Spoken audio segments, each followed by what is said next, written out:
ധ്രുവങ്ങളിൽ രാത്രികാലത്ത് ആകാശത്ത് ദൃശ്യമാകുന്ന വർണ്ണവിസ്മയമാണ് ധ്രുവദീപ്തി. ഉത്തര ധ്രുവത്തിലെ ധ്രുവദീപ്തി അറോറ ബോറിയാലിസ് എന്നും ദക്ഷിണ ധ്രുവത്തിലെ ധ്രുവദീപ്തി അറോറ ഓസ്ട്രേലിസ് എന്നുമാണ് അറിയപ്പെടുന്നത്. ഈ ധ്രുവദീപ്തി കാണപ്പെടുന്നത് അയണോസ്ഫിയറിൻ്റെ ഈ ലെയറിലാണ്. ഈ ലെയറിനെ വിളിക്കുന്നത് കെന്നലി ഹെവിസൈഡ് ലെയർ എന്നാണ്. ഇവിടെയാണ് ധ്രുവദീപ്തി പ്രതിഭാസങ്ങൾ കാണപ്പെടുന്നത്. അയണോസ്ഫിയറിനെ പ്രധാനമായും 4 ലെയറുകളായിട്ടാണ് തിരിച്ചിരിക്കുന്നത്: D layer, E layer, F layer, G layer.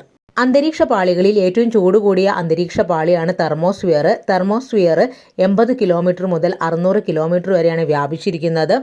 ഈ തെർമോസ്ഫിയറിൻ്റെ 80 മുതൽ 400 കിലോമീറ്റർ വരെ വ്യാപിച്ചു കിടക്കുന്നത് അയണോസ്ഫിയറാണ്.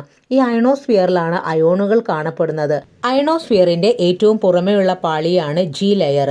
ഈ പാളിയിൽ എല്ലാ റേഡിയോ തരംഗങ്ങളും അപവർത്തനം ചെയ്യുന്നു. ഇനി എഫ് ലെയർ ആണെന്നുണ്ടെങ്കിൽ ഉയർന്ന ആവൃത്തിയിലുള്ള റേഡിയോ തരംഗങ്ങളെ പ്രതിഫലിപ്പിക്കുന്നു. ഈ പാളി ആപ്പിൾട്ടൺ ലെയർ എന്നാണ് അറിയപ്പെടുന്നത്. ഇനി ഈ ലെയറിനെ കുറിച്ച് പറയുകയാണെങ്കിൽ ഇടത്തരം ഉയർന്ന ആവൃത്തിയിലുള്ള റേഡിയോ തരംഗങ്ങളെ ഭൂമിയിലേക്ക് പ്രതിഫലിപ്പിക്കുന്നത് ഈ ലെയറാണ്. ഡി ലെയർ ആണെന്നുണ്ടെങ്കിൽ താഴ്ന്ന ആവൃത്തിയിലുള്ള റേഡിയോ തരംഗങ്ങളുടെ സിഗ്നലുകളെയാണ് പ്രതിഫലിപ്പിക്കുന്നത്. സൂര്യാസ്തമയത്തോടെ അപ്രത്യക്ഷമാകുന്ന ലെയറാണ് ഡി ലെയർ. താങ്ക്